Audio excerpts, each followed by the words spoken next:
Hey, I'm golf broadcaster Matt Adams. The updated and expanded second edition of my book, The Golf Round I'll Never Forget, Golf's Biggest Stars Recall Their Finest Moments, is now available. Readers can expect to march with Arnie's Army at the 1960 U.S. Open, relive Jack Nicklaus's remarkable 1986 Masters win, and be amazed by the Tiger Slam. The Golf Round I'll Never Forget, Golf's Biggest Stars Recall Their Finest Moments. Pick it up where fine books are sold, including BarnesandNoble.com and Amazon.com.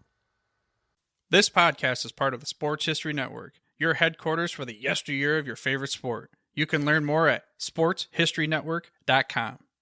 When you think back upon the long history of baseball, certain names come to mind when you discuss speed and hitting triples.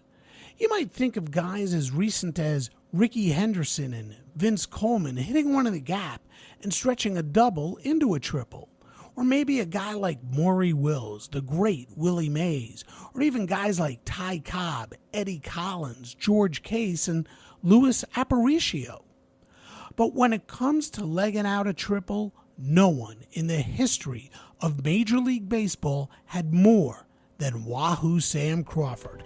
And next, on Sports Forgotten Heroes, we'll take a look back at the forgotten career of one of baseball's all-time greats, Wahoo Sam Crawford. This is Sports Forgotten Heroes, a tribute to the stars who shaped the games we love to watch and the games we love to play. Stars who provided us with many thrills, but when their time was up, they faded away. We'll take a look back at their spectacular careers, their moments of fame, even if it was just for one season or just one game. And now, here's your host, Warren Rogan. Hello and welcome to Sports Forgotten Heroes, episode number 135, Wahoo Sam Crawford. One of the greatest to ever put on a uniform for the Detroit Tigers, and for a short period of time at the start of his career, the Cincinnati Reds. So, who was Wahoo Sam, and why a star of his caliber is so widely unknown? Well, joining me on today's show is Kent Krause, who wrote the book Wahoo Sam Crawford, King of Sluggers. Now, some of you might remember Kent from a previous episode I did with him about another forgotten hero, Jim Bottomley. Ironically, both Bottomley and Crawford were overshadowed by more flamboyant and, fact be known, better hitters. Bottomley was overshadowed by the great Rogers Hornsby, and Crawford was overshadowed by one of the greatest to ever play baseball and arguably the greatest ball player in the history of the Detroit Tigers, Ty Cobb. But even so, Crawford was a superstar in his own right. He had a career batting average of .309 and a career OPS of .814. But the stat that I think most would find surprising is this. Sam Crawford is the all-time leader, baseball's all-time leader in triples. For his career, he hit 309 triples, and he was not known for his blazing speed. He also holds the career record for most inside-the-park home runs in a season for 1 year with 12. Now, of course, the game was different back in the time of Wahoo Sam, and stadiums were not as confined as they are today. But still, there were a lot of guys who played the game back in the day of Sam who were a lot faster than Sam. Of course, Kent and I will talk about all of this and a lot more when it comes to Wahoo Sam in just a moment. Before we get there, however, a few reminders. Please follow Sports Forgotten Heroes on X at SportsFHeroes. Now, building a loyal fan base is not the easiest thing to do organically, and I appreciate every single one of you who is listening. Please, if you can, spread the word. Let your family and friends know about Sports Forgotten Heroes, and also, if you can, please leave a 5-star review wherever you listen. And don't forget, you can also follow on Facebook as well. And as always, I really appreciate your support. Okay, so Wahoo Sam Crawford. 6 times he led baseball in triples. 3 times he led the American League in RBI, and twice he led in home runs. Just a great, great baseball player who ultimately made his way into baseball's Hall of Fame in 1957. And here to tell us more about Wahoo Sam Crawford is my guest, Kent Krause. Kent, welcome back to Sports Forgotten Heroes. I see you're sporting your Detroit Tigers hat as opposed to your Cardinals hat from last time. Yeah, thanks for having me back. It's great to be here. And yeah, I thought in honor of Sam Crawford, I'd put on the Detroit Tigers attire. Yeah, sure. Absolutely. I still got my my Mets attire on, and I'll have to expand this wardrobe eventually. But hey, I am so glad you're back. Really had a good time last time you were here talking about Jim Bottomley. But today it's Wahoo Sam Crawford. And I guess we really do need to start there. The nickname Wahoo. Where does it come from and how did he earn it? Wahoo comes from the town where he was born and grew up in Nebraska. It's about 30 miles north of Lincoln, 30 miles west of Omaha. He was born there in 1880, and when he first broke into the majors in Cincinnati in 1899, the reporters, they like to ask the new ball players where they're from, and he said Wahoo, and the reporters just loved that, and the fans just loved that, and they would be chanting Wahoo, Wahoo when he came to bat, and the reporters just immediately started calling him Wahoo Sam Crawford. Well, tell us a little bit about the book you wrote on Sam, on Wahoo Sam, the connection, the Nebraska connection, and why you wrote the book. Yeah, in 2020, the Historical Society, the Saunders County Historical Society in Wahoo asked me to do a presentation about Wahoo Sam, and I was just going to do an hour talk, and I started the research, and then this being 2020, COVID set in March. The talk was scheduled for April, and so that was not going to happen. But I was so into the story by that time. It's like, wow, I'm really interested in Wahoo Sam. I wonder if there's enough for a biography. And I kept digging and kept writing, and there was enough for a biography, and I really, really enjoyed writing about him. And yeah, Wahoo's just 30 miles north of where I live, so local connection, I guess, is the bottom line. Yeah, I guess, well, first of all, there is a lot to the Sam Crawford or the Wahoo Sam Crawford story. But if you had to narrow it down to one or two things that intrigued you the most about Sam Crawford, what would those two things be? For me, I really got into just how important of a player he was. I mean, I wasn't a big authority on the dead ball era going into this, and there's a lot I didn't know about just life in baseball in the dead ball era, and just all the things that Wahoo Sam was a part of. Like, he was a part of the first baseball players strike. He's a part of the first All-Star game. And of course, the thing people know is he was the teammate of Ty Cobb, which that is very interesting.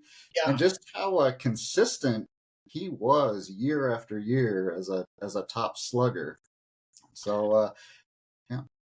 Yeah, well, tell us a little bit about Sam's childhood and just how good an athlete he was, and where does baseball enter the story? It enters very early in Sam's life. I mean, like a lot of kids in the United States in the late 1880s, early 1890s, he played baseball or variations of baseball. One Old Cat, the game they played, and he and the other boys in town would play. And he, of course, emerged as the best player in town, and that got the attention of a businessman in town who had a department store, but he also had a baseball team, the Killian Brothers team. And so when Sam was just 16 years old, working as a shoeshine boy in the barber shop downtown Wahoo, he added this businessman, Tom Killian, added Sam to his town team. And of course, like many star players, he played against men and alongside men who were older than him, but he excelled. And it just was evident right away that he was a very talented ball player. And you asked about he was a good football player. He was a good track runner. I mean, he was just a natural athlete. He's big, strong, and he could really hit a baseball. And I guess back then, football was not the pro game that it is today. In fact, college really ruled the roost back then. So he decided to stick with baseball. How did the Cincinnati Reds discover him? Well, what happened is in 1899, when Sam was 19 years old, he got an opportunity to play minor league baseball. He'd been starring in Nebraska for Nebraska town teams in his teenage years. Well, he's still a teenager, and a teammate somebody had seen him who had played for this Canadian team, this minor league team in Chatham. And I think we would call it like a Class A team today. It was a low-level minor league.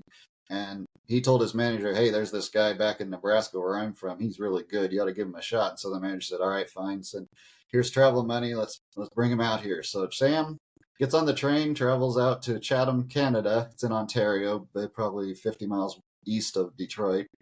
And he does very well for Chatham in the 2 months he plays for them. Unfortunately, the league had financial problems. They had 6 teams in the league. 2 of them failed, and one of them was the team that Sam was on. But he'd already done enough by that time. He was the best hitter in the league. So another team in the Western League, it's actually Columbus, but Columbus was soon on the way to becoming Grand Rapids. So we'll just call them Grand Rapids, picked Sam up. And now we're talking about like a AAA team today. They were one of the top minor leagues. And so in July, he joins this higher level minor league team, the Grand Rapids Prodigals, and then he continues to do well. And so now reporters are taking notice of him. The national publication Sporting Life is writing a little blurb about him ever so often. And so several of the big league teams take notice of him, and the Reds scout happens to see him and convinces the owner to make him an offer in September. So in 1899, heading into that year, he had never played professional ball before. He goes to one minor league team, then a higher level minor league team, and by the end of the year, he's in the major leagues. Yeah, it's a crazy story. I mean, like you said, never played professional ball, and this just goes to show you how good he was. Now, at the time, baseball was the National League. There was no American League at that time. And with Cincinnati, Sam was spectacular. In 4 years with the Reds, he hit .312, smacked 27 home runs, including a career high of 16 in 1901.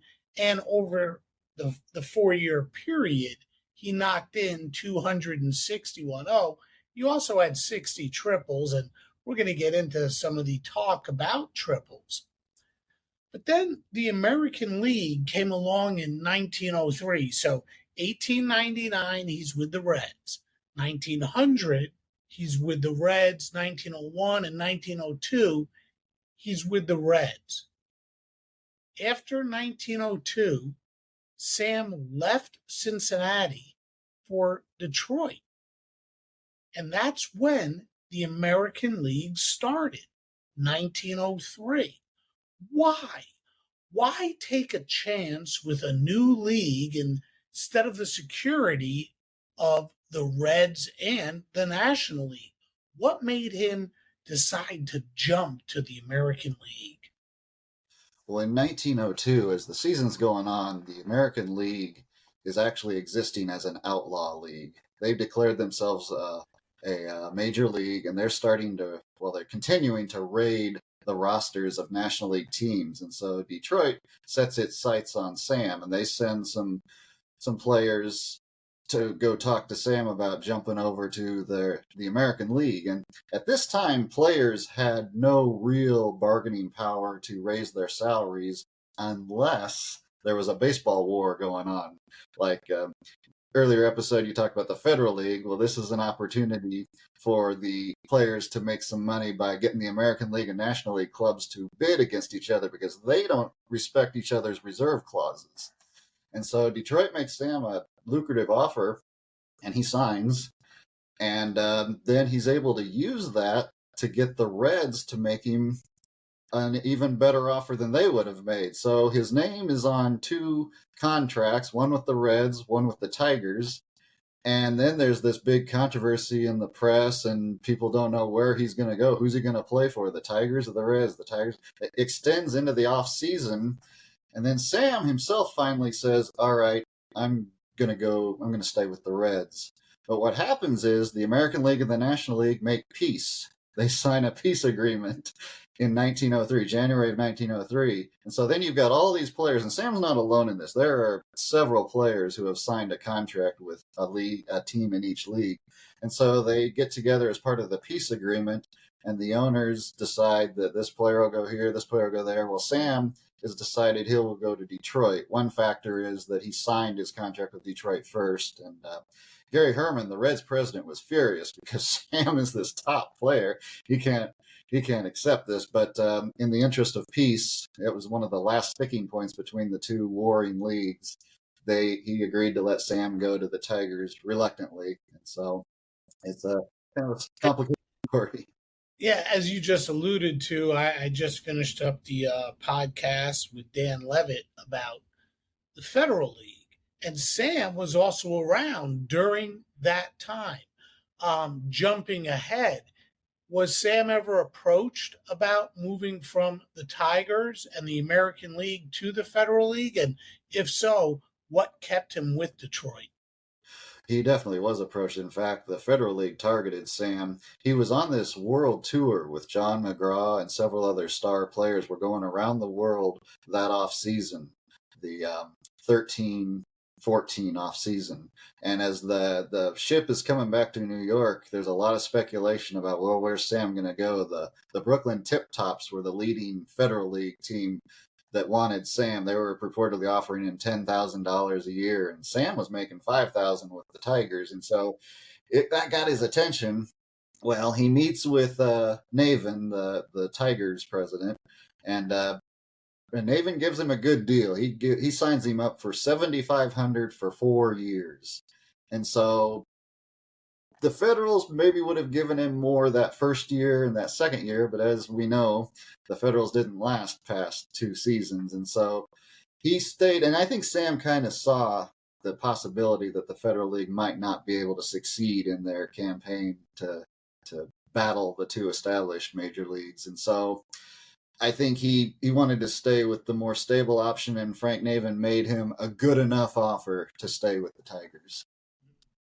How did the transition from the National League to the American League, from the Reds to the Tigers, go for Sam? Oh, it went very well. In 1903, his first year with the Tigers, he had an outstanding year. He batted .335, a lot of power numbers. He had no problems whatsoever making that adjustment going over there. He was immediately the Tigers' best player in 03. And along the way, eventually, Ty Cobb and Sam Crawford became teammates on Detroit. It wasn't easy. How did Sam and Ty get along? What was the rivalry like? And where did the resentments come from? That is a big, complicated issue. We could spend the rest of the hour on this. But, it started in Ty Cobb, as famously was brutally hazed by the Tigers when he was a rookie. And Sam, as far as I could tell, did not directly do any of the persecuting. Matty McIntyre and Boss Schmidt and Ed Sievers, they were the ringleaders in hazing Cobb. Sam, he just thought this was the way it goes when he joined the Reds, he said the older players weren't too friendly to him. It's just rookies would get this kind of treatment because they were taking somebody's job. And so the veterans, a lot of times, weren't very friendly to the rookies. Well, the way Sam saw it is Ty took this way too seriously. He did not respond well, and he escalated what should have been normal hazing up to nuclear levels. And so Ty, he thought Sam was not too friendly to him. He didn't like that. But they got past that, and I found newspaper accounts where they would be writing in cars together, and they were on friendly terms. In fact, in '08, I found an article in Detroit's paper, Detroit Times, that Ty was thinking about holding out and maybe going to an outlaw organization, and Sam is credited with talking him out of that and staying with the Tigers, and the paper said Sam is a good friend of Ty. And so you have examples of where they're on friendly terms, like when Ty was suspended by Van Johnson for beating up a fan in New York, and he was suspended, and the Tigers went on strike in defense of Ty. Sam's name was at the top of that telegram. So you're going to see examples where, yeah, they were friendly, but then more examples of tension, like there was tension over Ty was giving a younger player, Donnie Bush, a hard time, and Sam didn't like that. There would be tension where Ty, as center field, would go into Sam's part of the outfield, right field, and take fly balls that Sam thought were his. So there was tension there. And so there were stretches where they did not talk to each other, like seasons. I mean, they would still collaborate in frustrating opposing pitchers. There's famous stories where if Ty is on third and Sam gets a walk, he would run to second, and then Ty would be running from third to home, and the other team just wouldn't know what to do because they wreaked a lot of havoc on the opposing teams. But for long stretches, they didn't like each other. And then it ends up at the end of the end of Sam's career in 16 and 17, he blamed Ty for telling the manager, Huey Jennings, to bench him in favor of Harry Hillman, who was coming up. And so Sam blamed Ty for, basically pushing him out of Major League Baseball. And so it was an up and down relationship. And then maybe we'll probably get into it later. They did patch up in their lives. Yeah. So yeah. Let's hit on that now. Well, first, how much of this was also Cobb, the Georgia Peach, going north to Detroit? Right. Yeah. How much of this was a South versus North type relationship? Well, Sam thought that was a key part of it. He did say he said that when Ty came in, he thought that we were all damn Yankees and that he was still fighting the Civil War. And so you have a team of Tigers. Most of them are from the North, and so Ty comes in from Georgia, this 18-year-old kid who's very aggressive on the base paths, very fiery demeanor. Some would say a sour disposition, and so yeah, Sam. According to Sam, that was a big part of it. Was that North-South division created the tension? Yeah. So, like you said, we could spend a lot more time talking about the relationship between Ty and Sam, but I want to concentrate more on Sam. But I do need to wrap this part of the story by, I think, what you were alluding to, which is there was the hazing and all that. They had this relationship that was, on and off, we'll call it, an on and off relationship, mostly off from what I read. But in the end, wasn't it Ty Cobb who helped get Sam Crawford elected into the Baseball Hall of Fame? Yes, I mean, after Sam's career ended in the 20s and the 30s and the 40s, I didn't find hardly any examples of the two corresponding or having any kind of contact with each other. But then in 1951, Harry Hillman is ill, and they come together for the All-Star game in Detroit.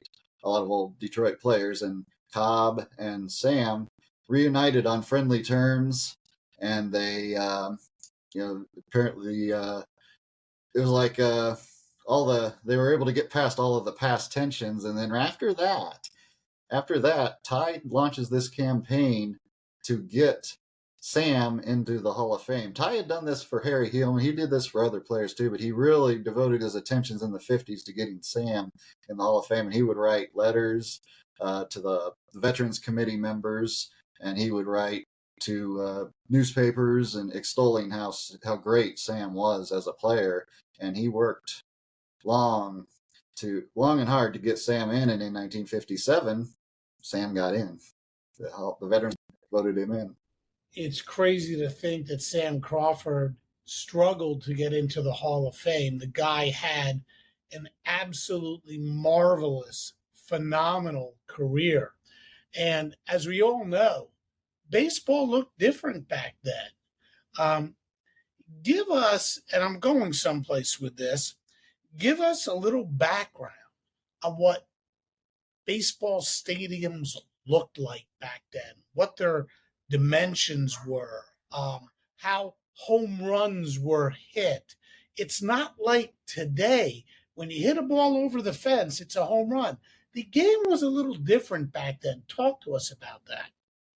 Well, you have multiple factors on why the dead ball era is called the dead ball era, and one is the stadiums that you mentioned. They're larger and more spacious, like Bennett Park, where Sam spent the early part of his Detroit years, had these really odd dimensions where you have the left center field was like 500 feet away from home plate, and of course the Polo Grounds have famously deep center fields, and a lot of the ballparks were deep fences. And then you also have the ball. They tried to get through a whole game with a single ball, and they allowed pitchers to do pretty much what they wanted with that ball. And so, like Sam would say, by the end of the game, it would look like a clod of dirt. It was just soused with tobacco juice, and it was cut up. And so you have one thing, it's harder to hit that ball a long ways, and the other thing is it's harder to reach the fences. Like Sam, when he hit 16 home runs for the Reds in 1901, 12 of them were inside the park. He only hit 4 over the fence, and he led the majors, or led the National League in home runs. So yeah, that's what it was like for Sam to hit a home run. A lot more than half of his career home runs were inside the park. He usually hit it over the outfielder's head or between the outfielders and then leg it out. Well, legging it out, many would say, and I think this maybe even holds true for today as well, that the most exciting play in baseball, the most exciting hit in baseball is a triple. And Sam, when it came to hitting triples, really excelled at this. And I think many listeners out there, many people watching, would find this amazing. Sam holds the all-time record for triples.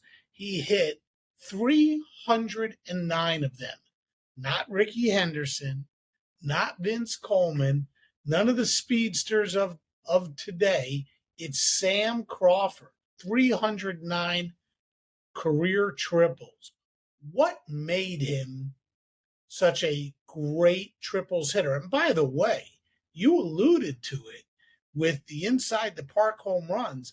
I believe that he hit 12 that year in 1901, and that too is a record for the most inside the park home runs in a single year, 12. It's bizarre.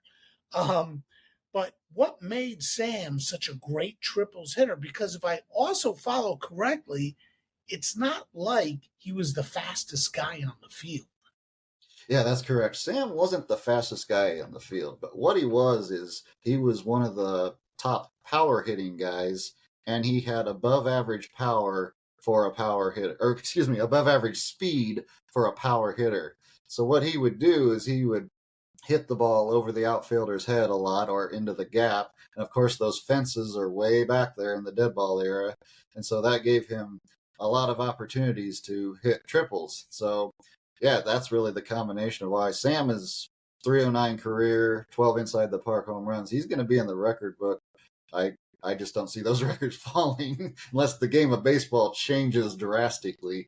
But yeah, that's it. He hit for power, but power in those days didn't usually mean clearing the fence. It meant clearing the outfielders. Talk about his aptitude for the game, his ability to break it down, and his ability as a hitter. And like you said earlier, he and Ty Cobb, they played games against these other guys with, if Cobb was on third and Sam would get a walk and he'd just go straight to second. Talk about his aptitude for the game and how smart a ball player he was. Well, Sam was, I mean, baseball was his love from when he was a boy on. And so he thought about baseball. Bats were vastly important to him. His bats, he would have the finest bats made. And in terms of the game, he really took to the dead ball era game, which was, it was a strategy game where you had to scratch out a run. You had to, you sacrificed bunt. I mean, he's a power hitter. He could lay down a sacrifice bunt. He could. He knew the dead ball era game. He and Cobb did. They were both smart players, and they both knew how to flummox the opposing pitcher and the opposing fielders. And as for hitting, that's one area where Sam just kind of relied on more of his natural talent. He said he just tried to go up there and kind of like Stan Musial, see the ball, hit the ball kind of thing. He didn't, of course they didn't have film to break down. And he said, get a good pitch. Don't let the catcher bother you with his chatter. Just clear your head, see the ball, and hit it hard. And so, over the years, I mean, he got an aptitude for how far he could go on a hit. I mean, he hit over 300 triples. No other major leaguer ever has, and probably ever will do that. In addition to all of his inside the park home runs, and so I think he got a very good idea of when the ball left his bat, just how far he could go around the bases. How were the teams that he played on back then? The Tigers, the Reds. How good were those teams? How competitive were those teams? And actually, the advent of the American League, how competitive was the American League? Well, unfortunately for Sam, the Cincinnati Reds were not very good when he played for them. They were second division. I think his last year, 1902, they finished at 500, and I think that was the high water mark for the Reds. They just weren't very good. Now, if he would have stayed with them, maybe things would have got better in that first decade of the 1900s. And when he joined the Tigers, well, they weren't very good either. But Ty Cobb shows up late in 05, and then 06, that's when most of the hazing occurred. But by 07, they win the pennant. They win the pennant again in 08. They win the pennant in 09. You asked how competitive the American League is. Well, they won the first World Series in 1903, so they're very competitive with the National League right away. I'd say the two leagues are on even par, basically from the start, 1903. And but for Sam Crawford, he had the misfortune. Sam and Ty had the misfortune of having to play against the Chicago Cubs in 07 and 08, who had this monstrous pitching staff that was just one of the best in baseball history. And then finally in 09, they don't have to play the Cubs, but they have to play the Pirates, who have a very good pitching staff. No, they also have Honus Wagner. And so they had to play very top-level National League competition the 3 years they won the pennant. How did the startup of the American League change the landscape of Major League Baseball? Well, it added 8 more major league teams because the National League in the 1890s had 12 teams, but they were having problems. It was a bloated league. There were teams that weren't competitive. So in 1899, they went down to 8 teams. They cut 4. But Sam's team, the Reds, they were one of the 8 that survived. But you only had 8 major league teams in 1900. And so the opportunity to make or stay on a major league roster was very limited. Well, then the American League, they win their campaign to be recognized as a major league. And so in 1903, you have 8 teams in the American League, 8 teams in the National League. And so it was really good for the players, gave them much more opportunity to make a roster, and then also sets up this World Series, which was new in Sam's day. I mean, we think of the World Series today as this established institution over a century old, but in Sam's day, it was new. Like in 1909, he played in the first Game 7 of a World Series. So it added to that postseason excitement for Major League Baseball that it didn't really have up to that point. I don't know if you know this. What teams, in your estimation, were affected the most in the National League by the ball players leaving their teams and going to the American League?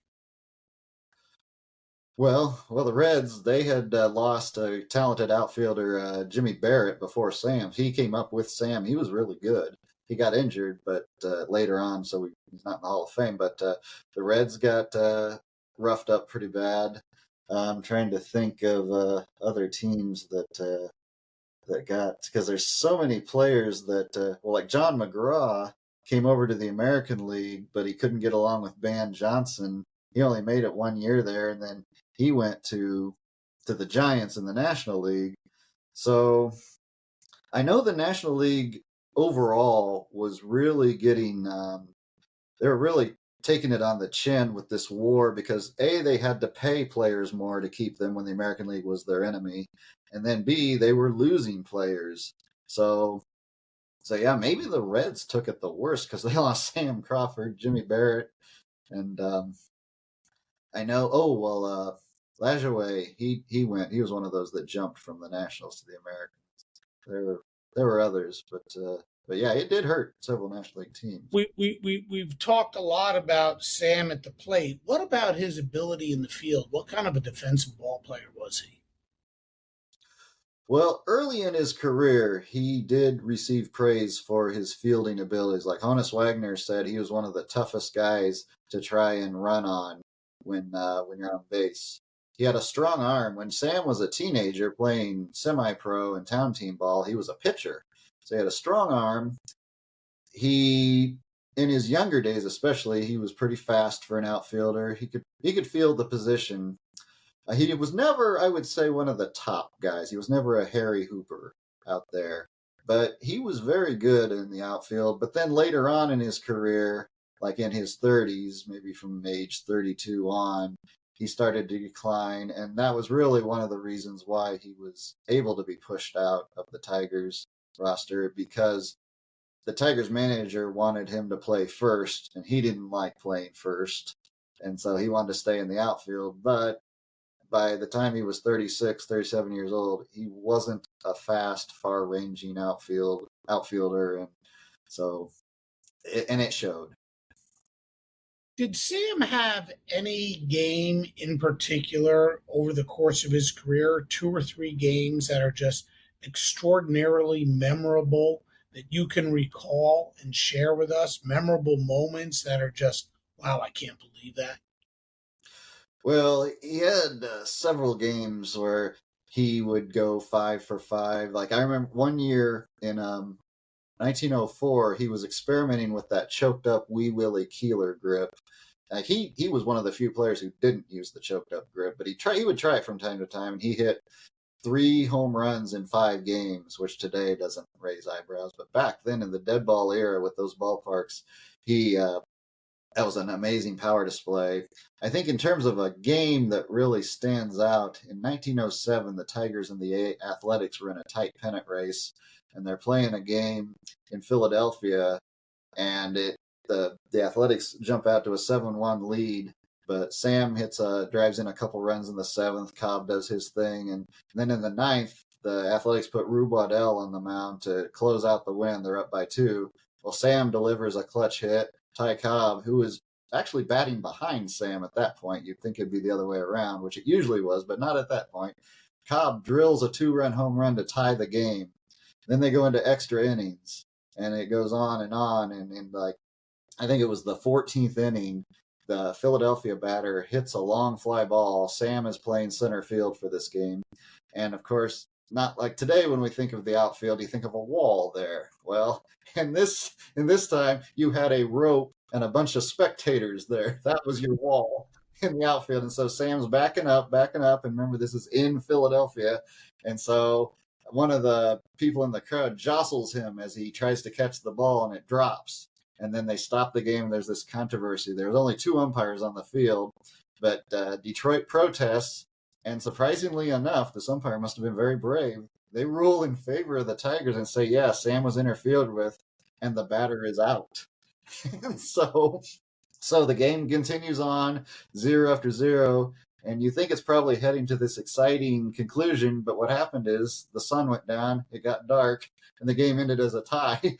And so, but it was significant in the sense that Detroit had a slight lead over Philadelphia in the standings. There was only like a week left And so that was one of their chances to make up ground. And with a tie, they don't make up any ground. And Detroit goes on to narrowly claim the American League pennant. So that was one of the best known regular season games that he was involved in.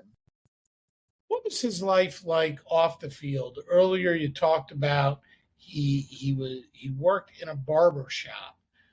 He was a barber, I guess Sam was too. He cut people's hair.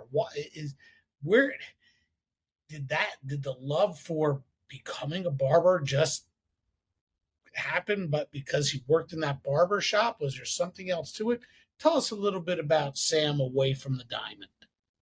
Well, when he was growing up, he had several brothers and a sister, and his older brother, Trace, the father decided that he should be a barber, and so he ended up being a barber. And then his dad decided that Sam should follow in that career path and be a barber. Of course, baseball, you can't bank on baseball being a career. That's just something Sam did for fun.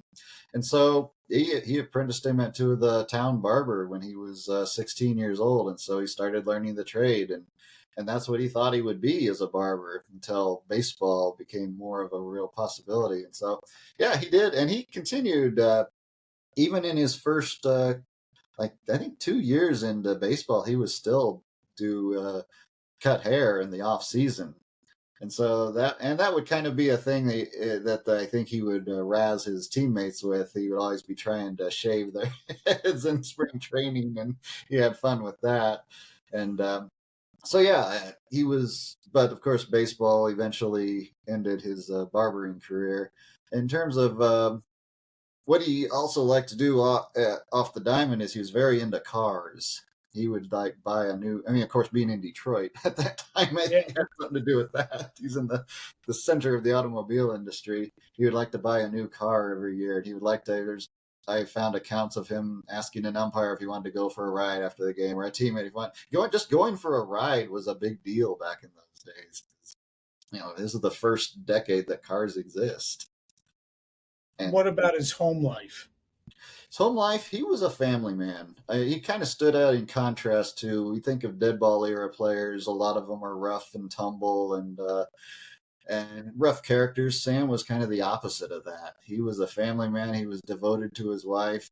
He loved her, and they would go whenever she would visit him when they would come to St. Louis, because that'd be the closest to Nebraska. She followed him on trips, and when they went around the world, she was with him, and so they were together a lot. He loved his wife. He had a daughter, and then later a son, and he was a very devoted family man.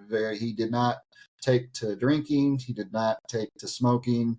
He avoided the vices that we often associate with many of the dead ball era players. And so he stood out in contrast. And he also was part of the early to bed, early to rise club. That was a big thing too.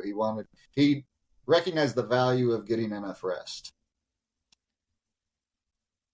Sam played during a time, it was before Babe Ruth, right? Ruth really came along towards the end of his career. The guy of the day was Ty Cobb. That was the sport's most popular player. But how popular was Sam? Was he a marquee player at that time when the Tigers came to town? Did people go, "Oh, look, there's Sam Crawford"? What was his popularity like? Well, he was very popular in Detroit, of course. I found article like even as late as 1908, where Cobb's already winning batting titles. There was an article in a Detroit paper saying, "Who's better, Sam or Ty?"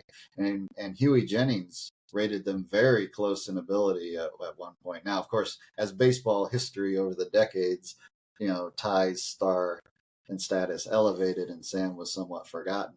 But at the time they played, he was a big star. Now, he did not get the headlines, and he did not have the flash value that Ty Cobb had.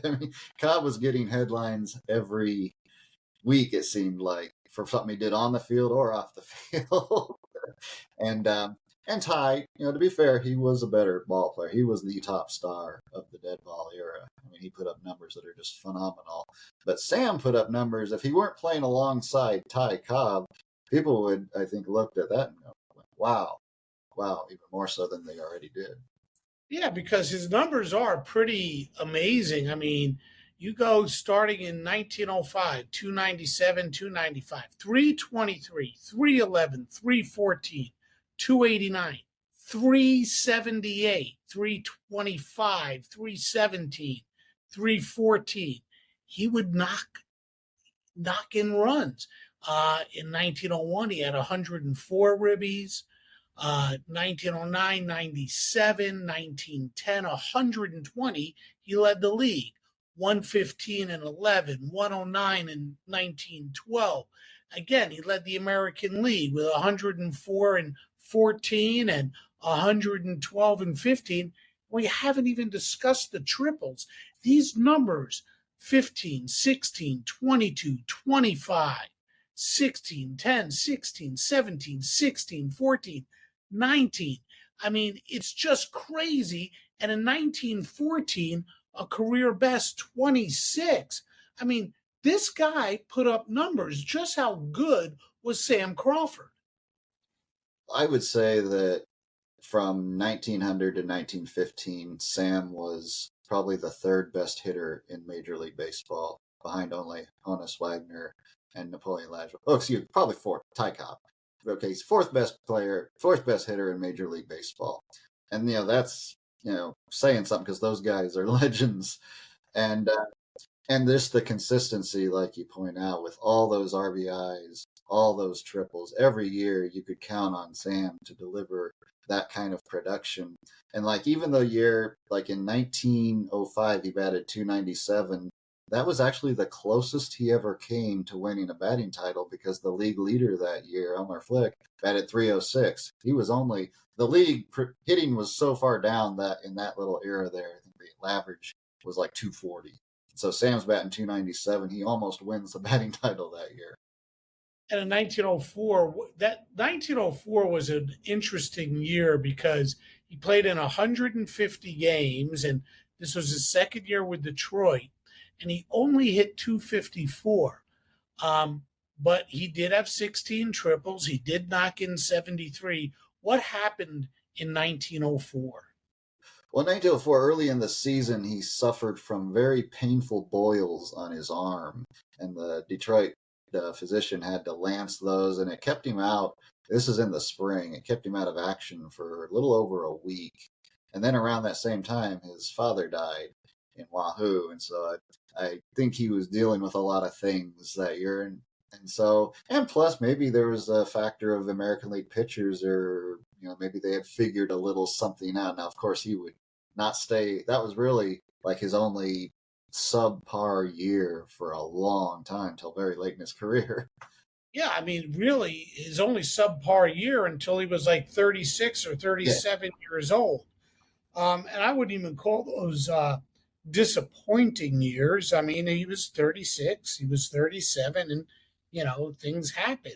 But if there was a real disappointing aspect to Sam's career, it has to be the World Series.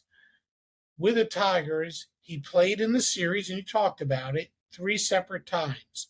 1907, they lost to the Cubs. 1908, they lost to the Cubs. 1909, they lost to the Pirates. So I think it's fair to say they were the best team in the American League at that time, and probably one of the top 2 or 3 teams in all of baseball, but they couldn't get over the hump. Why? And why did Sam struggle in those World Series? He hit 238, 238, and 250. Yeah, well, they say the old adage in baseball is good pitching will stop good hitting, and I think with the Cubs in 07 and 08, that's definitely the case. I mean, you had Three Finger Brown, you had Overall, Feaster, Rollback. They had just a monstrous pitching staff. There was just no let up. And one thing that happened in those is that Detroit, they had a couple of good pitchers, Mullen and Donovan, but they didn't have the staff that the Cubs had. But the other thing that happened those 2 series is that Detroit went into the 9th inning of Game 1 in both times with a lead. And in one of the games, the first one, 1907, the pitcher had struck out the Cub batter for out number 3 in the ninth, but it got away from the catcher. And so the tying run scored, and it ended as a tie. And so that gut punch just sucked away a lot of Detroit's momentum. They got swept in the next 4. Well, the next year, Detroit goes into the ninth inning with a 1-run lead. And this time, the Cub bats just exploded in the ninth, and they scored like 5 runs. And so again, the momentum really shifted to Chicago. I think Detroit did end up winning a game in that series. But again, Chicago was just such a juggernaut. And they also had Tinker, Evers, DeChance. They had a good team all around. And then in 1909, what happened is for the Pirates had, a good team, good pitchers, but they started this rookie, Babe Adams, in game 1. And he had a certain style of pitching. He was more of a breaking ball type pitcher, and the Tigers like to feast on fastballs. And so they didn't handle him very well. They lost game 1. Babe Adams ended up winning 3 games that series, including game 7, that would have been Sam's best chance to win a world championship, but the Tigers were shut out by Babe Adams. And so to answer your question about Sam and Ty, they were just shut down by top of the line pitchers who studied and knew how to pitch to those guys. Interesting. The last 6 to 8 years of his career with the Tigers, again, after 07, 08, and 09, the Tigers didn't return to the series, and they weren't a very good team. I mean, middle of the pack, second division. I mean, they struggled.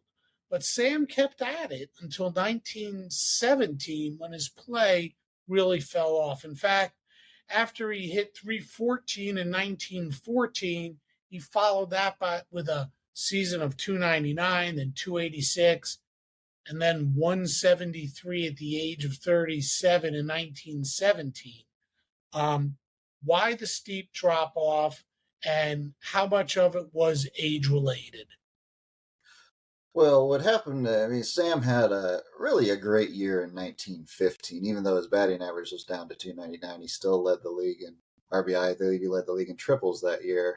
But Detroit lost. That was like the one year they were finally good again. As you point out, they were not very good after 09 and then up until for a few years. But in 15, they lost the pennant to the Red Sox. It was a very close battle.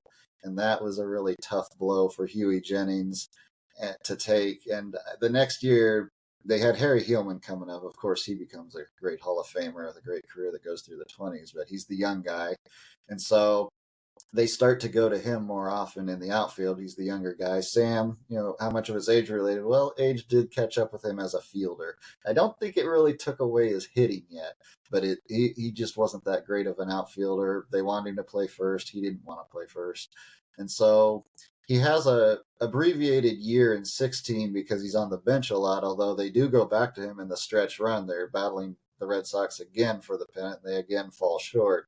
But he puts together, he's still decent. He slugs over 400 in 1916, so he can still swing the bat. But then what happens in 1917 is at that point, Jennings has decided he's moved on from Sam. He wisely signed that 4-year contract years earlier, so he's still getting paid pretty good wages, but Jennings doesn't have much use for him. And I think why he batted 173 is he really wasn't well suited to the pinch hitting role. And he said this himself, that it would have been better just to be in every day. And he also had the flu early that season. He also had a severe cold like in June. So it wasn't just the pinch hitting thing. He also had some illness, but it was just a combination of things. And I think his spirit was just really kind of broken that year because, he could see the end. And so 173. Well, he didn't give up. I mean, he moved out west and went to play in the PCL for the Los Angeles Angels, and he played there for a couple of years, in fact. He did pretty well. Can you talk about that at all, the end of his career and playing in the PCL? Yeah, after, as you point out, in 1918, he's playing for the Los Angeles Angels in the PCL. There is some thought that he might sign with a major league team, but his wife is pregnant, and she gives birth to their son in March of 18, and he doesn't want to move back across the. I mean, they're out in L.A. for that off season. They end up staying there. He doesn't want to move her at this time. He doesn't want to leave her at this time. They have a young daughter. She's like 12 at the time. And so for family considerations, he stays out there, and he discovers playing in the PCL that's kind of revitalizing. He plays there 4 years, and he almost wins the batting title. He bats 290 something his first year. He's like 360 the next year, in the 330s year 3, and like 320. And I have to interrupt. The PCL, the Pacific Coast League, was almost like a major league. I mean, it was very, very competitive. It was very competitive. It is very close to a major league. You've got stars out there, Bob Musial, who later played for the Yankees in the Bronx Bomber era, in the Murderers Row era. You had Jake Fournier, who later starred in the majors. So you have a lot of great players out there in the PCL. I would say it's at least AAA, probably somewhere halfway between AAA and major league level. And so he is performing. I mean, he easily could have stayed in the majors. That 173, I don't think is indicative of what he had left in the tank. I think that was more, he was demoralized. Jennings wasn't on his side anymore. The feud with Cobb was still in its one of its darker phases. And so I think his last year in Detroit was not indicative of what he had left in the tank, because he showed in 4 years out in the PCL that he was still an outstanding hitter. I think it was 799 hits in those 4 years. Wow. And that's after Detroit let him go. So the final years, the latter years of his life, he was sort of like a recluse. He read a lot. And I find it really interesting how you talk about that he liked cars. He bought cars all the time, but he didn't like technology. And, technology back then was the phone and the TV. And he didn't like to talk on the phone. And he had a TV, but he never watched it. What were those latter, and he did. He became an umpire in the PCL. He coached at USC, but he removed himself from public life. What were those latter years like for Sam? Well, his first wife died in 1938, and then he remarried. He married his second wife in 1942, and they lived in Hollywood, California. But what's happening is the Los Angeles area is increasing in population. I mean, it wasn't what we have today back in 1918 when Sam moved out there. And he didn't really like the congestion. And so he buys this cabin out kind of in the desert, maybe 50 miles away from LA. And so he's kind of out there on his own. His wife didn't want to go out there. So for like several months of the year, he's off on his own. And I think it was just, he's very much of an old school, like you talk about. He doesn't like the phone or the TV. He's kind of fit that mold. You've seen it in others too. He's just kind of this old school ball player talking about, well, back in my day, we used to have to use strategy and tactics. We just didn't sit back and wait for a home run. Kind of the game was better back then. We had to think. We didn't just sit up there and swing for the fences. And so he's kind of that type. And but I thought what was interesting when he was kind of falling into this recluse, kind of, I think probably even a little depressed, but then he gets the Hall of Fame in 57, and that just revitalizes him.